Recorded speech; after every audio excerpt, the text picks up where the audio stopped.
материално също. Така че аз познавам нещата. Той е правилен, не съм имал личен контакт с него. А и колкото го разбрах, когато контактите с него са малко по-сложни. Аз бих искала да продължи този въпрос по работата върху сценария. Вие казвате, че те са отделни.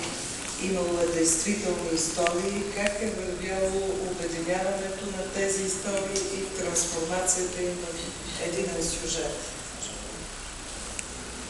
И сте трима сценаристи, както поне са заявени, като разпределение на вашите функции.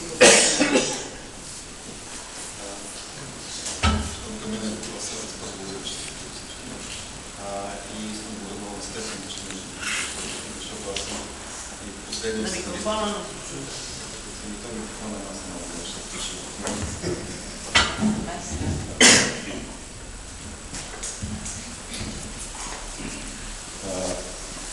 Както се каже, че това се случи в етапа на писането, първо се базираме на реални случаи, които